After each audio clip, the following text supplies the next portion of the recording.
चुनाव का लगभग तीसरे चरण का मतदान होने को है। ऐसे में समाजवादी पार्टी के जो पदाधिकारी वो लगातार कैंपेनिंग कर रहे हैं। इस वक्त हमारे साथ समाजवादी पार्टी के राष्ट्रीय सचिव अरशद खान साहब मौजूद है, जो कि जौनपुर में सदर विधानसभा चुनाव लड़ रहे हैं। अरशद साहब, आप बताइए, खासतौर पर पूरे पूर्वांचल की अगर बात की जाए तो क्या माहौल चल रहा है इस वक्त समाजवादी पार्टी और इंडिया गठबंधन का?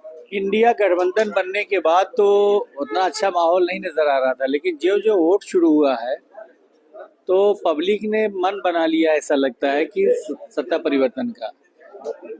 आदरणीय मोदी जी कोई अपनी उपलब्धि बताकर वोट नहीं मांग रहे हैं। हिंदू मुसलमान पे आ गए, पाकिस्तान इंडिया पे आ गए, और पूरी पब्लिक अब ये बातें सुनना नहीं चाहती है। मंगलसूत्र पे आ गए, वोट जिहाद पे आ गए, और कह रहे हैं कि कांग्रेस पार्टी इंडिया गठबंधन आएगा तो दलितों पिछड़ों का आरक्षण छीनकर मुसलमानों को दे देगा।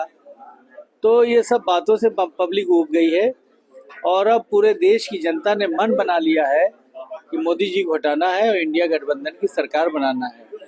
जहां तक जौनपुर और पूर्वांचल की बात है, आदरणीय बाबू सिंह कुशवाहा जी बहुत पुराने लीडर हैं, बसपा बनाने वालों में हैं, और एक बड़ा चेहरा है इंडिया का, उत्तर प्रदेश का, खासतौर से बैकवर्ड में दलित और कुशवाहा बिरादरी का।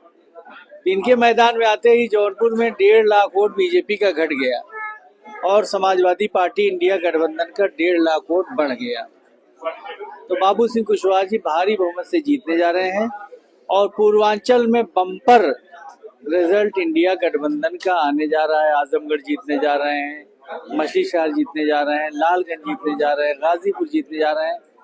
मैं समझता हूँ बहुत ही ऐतिहासिक नतीजा आने जा रहा है, और इंडिया गठबंधन, समाजवादी पार्टी, कांग्रेस गठबंधन भारी बहुमत से जीतकर और सरकार बनाने जा रहा है। क्या मुद्दे खास तौर पे जौनपुर में दिखाई देते हैं? क्योंकि आपने विधानसभा का चुनाव लड़ा, सरकार बीजेपी की बनी, लेकिन जमीनी हकीकत क्या है? जौनपुर को एक तो पर्यटन नगरी बनाया जाना चाहिए। उसके लिए हमारे एमपी साहब से हमने कहा है कि आप अगर एमपी हो जाएंगे तो जौनपुर को पर्यटन नगरी घोषित करने के लिए आप काम करेंगे, क्योंकि ये यमदाग्नि ऋषि की जगह है, जहाँ आश्रम रहा। शेरशाह सूरी ने यहाँ तालीम पाई और यहीं से हुकूमत किया, फिर सासाराम गए। शर्की बादशाहों के दौर में भी तो जौनपुर हिंदू मुस्लिम एकता का, मजहबी एकता का गहवारा है, और यहाँ बहुत सारे काम के चांस है। कन्नौज की तरह इसे इत्र नगरी बनाया जा सकता है, यहाँ इत्र का काम होता भी है।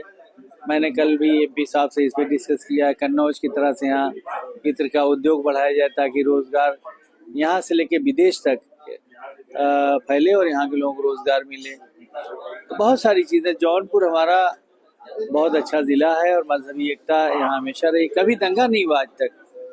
तो बीजेपी का एजेंडा यहाँ तो खत्म हो गया, और जौनपुर में बहुत सारे पुल बनने हैं, बाईपास बनना चाहिए, जाम से निजात मिले जौनपुर शहर को। तालीम का गहवारा ही जौनपुर और ज्यादा बढ़ाया जाए। मेडिकल कॉलेज आदरणीय अखिलेश यादव जी ने बनवाया था, बीजेपी ने 5 साल काम ही नहीं होता, जितने धीरे धीरे चल रहा है। अगर मेडिकल कॉलेज बन गया होता तो जौनपुर के कई हजार लोगों की जान कोरोना में न गई होती। वो जो जाने गई उसके जिम्मेदार मोदी जी हैं, चूंकि, और योगी जी हैं, क्योंकि उन्होंने मेडिकल कॉलेज नहीं बनने दिया और यहाँ के लोगों को इलाज नहीं मिला और हजारों लोग कोरोना में मरे हैं। हम जौनपुर की जनता से अपील करेंगे कि आदरणीय बाबू सिंह कुशवाहा जी को भारी बहुमत से जिताएं और मछली शहर भी जिताएं, और पूरे पूर्वांचल में जो इलेक्शन अब होने वाले हैं अगले राउंड में, वहाँ लॉ एंड ऑर्डर को किस नजरिए से देखते हैं? खासतौर पर उत्तर प्रदेश में योगी जी कहने की लॉ एंड ऑर्डर काफी अच्छा हुआ है। लॉ एंड ऑर्डर तो सरकार ही खराब कर रही है। कभी किसी ने कल्पना नहीं किया था कि बगैर किसी अदालत के आदेश के लोगों को घर गिराए जाएंगे। हजारों घर बुलडोजर लगा के गिरा दिए गए। ये किस संविधान में लिखा हुआ है? संविधान के खिलाफ काम कर रही है। सबसे बड़ा तो लॉ एंड ऑर्डर सरकार तोड़ने का काम कर रही है। किसी के ऊपर भी झूठा सच्चा FIR दर्ज हो और तुरंत का घर गिरा देते हैं। तो ये तो अलोकतांत्रिक, असंवैधानिक सरकार है और लॉ एंड ऑर्डर के बिल्कुल खिलाफ है। इससे हटना देश के हित में है, जनता के हित में है।